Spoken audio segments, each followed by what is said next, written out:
Hey yo, is this thing on? Hey yo, what's up? It's your boy Rich right here, Southern Cali. The Outlaws are back. If you didn't know, well, now you know. This is the best show on the block, guaranteed to be the best. Some else, some new, some original, something to get you to break outside the box, restructure your mindset, reanalyze the norm, get you to think, implement, strategize, re-strategize, blueprint, put it all into effect, see what you could come up with, see what you can produce with these natural talents and gifts that we have inherited from life itself, from the universe, from God, from source. Like something loves us so much that it gave us these supernatural abilities. The supernatural ability of communication, the supernatural ability of being a good listener, the supernatural ability of understanding with emotion, emotional intelligence, not just mental intelligence, cognitive intelligence, but emotional intelligence.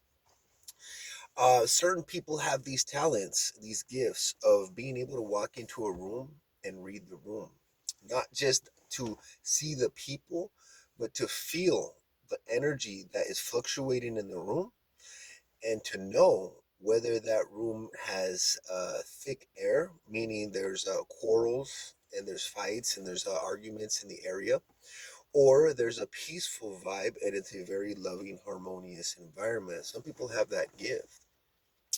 And I think that the more that we work on developing these supernatural abilities, we become superhuman, right? Because they're supernatural abilities. And we use these talents and gifts to enhance our lifestyle. That's it. So there's like real wealth in this world. The real wealth.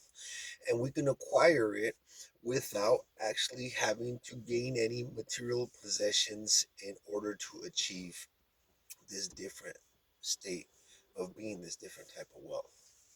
So, anyways, y'all, good morning, good afternoon, and good night. Hopefully, having a great day above beyond epic, better than average, better original, stupendous, glorious, blessed, phenomenal. Yo, so it's Tuesday. It's Tuesday before 4th of July. So, Independence Day. What does that mean to you? What does independence mean to you? Why are we celebrating independence on a personal note? On a national scale, we understand why. I hope you understand why they celebrate Independence Day and the tradition and the history behind it and how it became a community event and why they incorporate family festivities and also meals at the end of the day, games, activities, whatnot. But there's another idea that I just thought of, and it's independence, the self independence, right? There's independent, there's interdependent, and there's codependent. Independent, codependent, and interdependent. I said them mixed up the second time, but they're relevant. They exist. So independent means you're able to do everything by yourself. Then there's hyper independent, which means that you're a little too independent, and it's really difficult for that person to accept help from others. So there's independent and there's hyper independent. One, I think, takes you into the more toxic area of life, but at some point, if you don't have any help and if nobody's there to help you and all you got is you, I don't think there's anything wrong with being a little hyper independent. You got to do what you got to do. Some people don't have family, they don't got friends, they don't got resources. Maybe they do, they just don't fit the scenario. Maybe their family and their resources and their friends and everything are not in the position to help. So, in order to chase these dreams, in order to chase these different types of lifestyles and activities, you might have to venture off on your own and do it all by yourself. There's a cliche, there's a statement that says that no one's going to believe in your dream until you do, and no one's going to show up to help until you begin to build it. No one's going to believe in that shit as much as you will. No one's going to understand the vision and the concept in detail the way you will. So just don't get upset with others if they're not catching the vibe, because most of the time there's a lot of work involved into manifesting a lot of it. You got to sit there, plan it, you got to learn, you got to do all kinds of stuff, you got to study, you got all of these things that everybody says you have to go through. You have to go through it too. And at some point, once you actually build something and it's of value, It's something of value, to be honest with you. It's an environment that you created that is loving, nurturing, kind, also very productive, successful, the rest, right? And it's there's a sense of stability, and there's a strong foundation, and there's a aspect of longevity. So when you put all of these things together and you say, I built this, I'm building a team, would you like to help? They'll probably run into a lot of help and support after that point. But from this point to that point, you got to remember that we all got to pay bills. We all have to eat. We all have to clothe ourselves, hygiene, gas money, and the rest. So most people aren't in a position to volunteer their time away. Most people aren't in a position to give up all of their free time to build someone else's dream that has no tangible manifestation of finances. You're doing all this in a deficit. You're doing all this in a debt scenario. So the business owner, the idea, the creator, right? That one basically does it all by himself for a while, unless he or she has money to pay the assistants, right? But at the end of the day, that why, if it does ever take off the way you planned and the way you dreamed, and if it works out better than you ever thought, that why the owner creator ends up with the biggest chunk, the percentages and everything else, because of all the hard work that was put in the background for all that time period. And although these employees and these very valued family members of the company, right, your employees, although they showed up and they're busting their ass to keep it afloat and to keep it pushing forward and to hit record numbers, all these scenarios, right?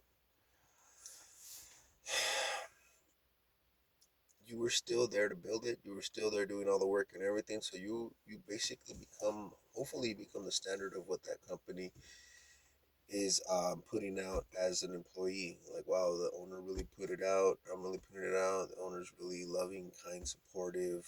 This is a great environment. And when the year is good, we get bonuses. Like, they're really diligent in keeping the environment very happy for everybody when we're on point.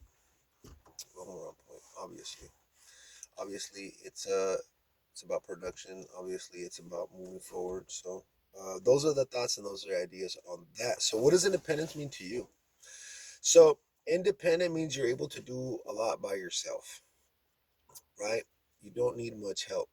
Um, it doesn't mean that you won't accept help or you don't want help or you don't need help. It just means that you're able to get it done. You're able to multitask. You're able to achieve a lot on your own.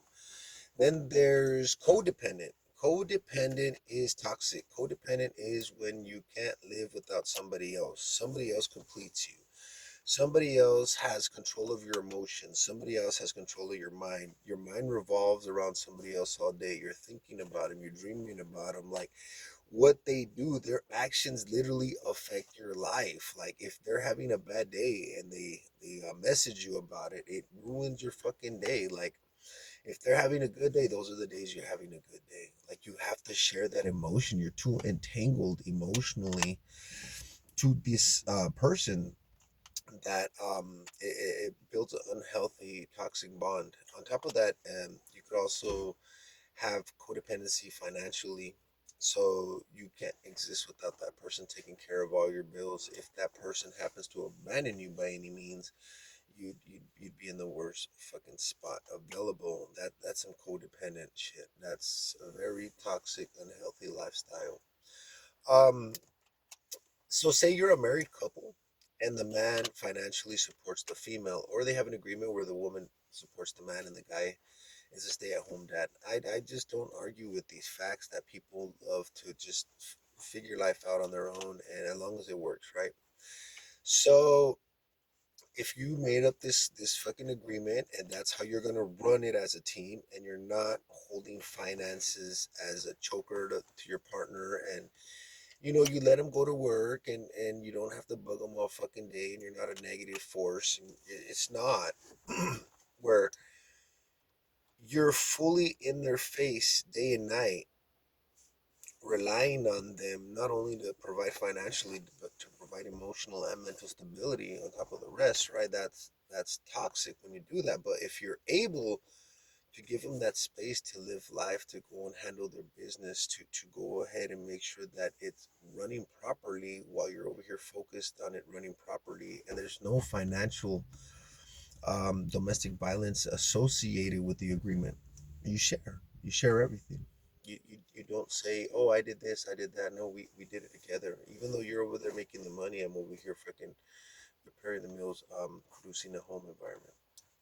Right? I think that's a very healthy state of being, because that's a traditional valued way. But to be literally fucking in essence just depending on somebody, and you don't have that marital contract agreement, right?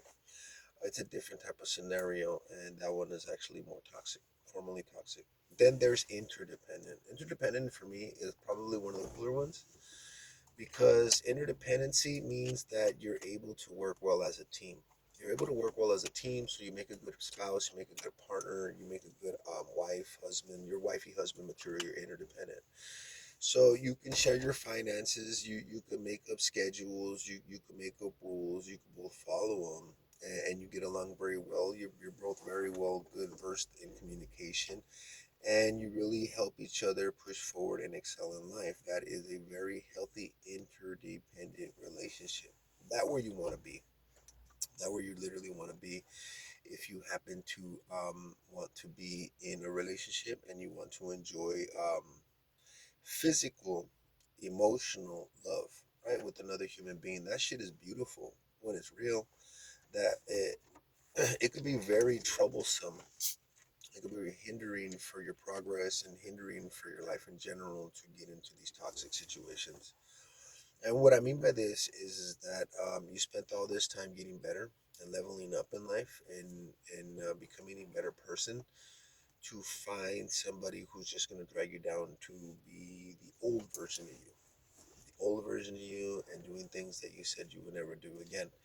Now, I'm not actually blaming the other person for dragging you down. I'm kind of pointing at you, saying, due to your personal decisions of associating with certain people, you ended up taking yourself down a notch. That was all a personal decision that you took, and that's all in your hands to fix as well. You can keep these people, individuals in your life, and you can call them your friends and your closest companions, and you could keep on living a life with them. There's nothing wrong with that. Or you could choose to eliminate them and keep move forward to what you were doing, if that's what makes you happy as well. It's either or, it's up to you. But when we get certain responses, obviously a a response was given for the choice we made, and that comes with your job environment. That comes with your health, your food choices, your workout routine choices. Like literally, depending on the workouts we want to do. Say we want to lift weights, heavy weights. Say we just want to go for a walk. That's the way your body's gonna transform. Your body not gonna look like something you're not training for. You're not gonna look like something you're not getting ready for. I don't know where I'm going with this. Yeah, I'm getting ready for work. I hear my buddy's car rumbling right there. So, anyways, y'all, what does independence mean to you? What does independence mean to you? I think it's a very beautiful thing to have a sense of independence, even if you're in a relationship, because you can't be too tied onto a person that your whole identity disappears, because your identity is your relationship. I think there's a certain criteria standard that we should have, where we are an individual and we're also part of a relationship. So we do have our time for our personal interests and hobbies, and if our partner happens to match those interests and hobbies naturally, well, there we go. We're gonna go and enjoy the time together if we choose to. Yet, nothing comes forced. You're not over here fucking becoming someone you're not in order to please somebody else. You're exactly who you were in the beginning, and you're exactly the person that they fell in love with and they want to be with. You're not an altered version. You're not an altered version. You're not changing to suit a need that you think needs to be filled. You already filled the fucking need by who you were. Altering it shifted the dynamic, and now you don't fill the role anymore. So, anyways, y'all have a great fucking day. It's Tuesday. To everybody out there who doesn't know what the fuck they're doing and they're just going out there and they're giving it their best shot, fucking, I'm proud of you. You're doing more than others will ever fucking try. There's a lot of people who never even got up this morning and even fucking achieved the damn thing. They gave up a long time ago. And so if you're like, oh, I'm struggling so much and all this shit, it's normal. And you're doing something amazing just by getting out of bed and going for it. I'll catch y'all later.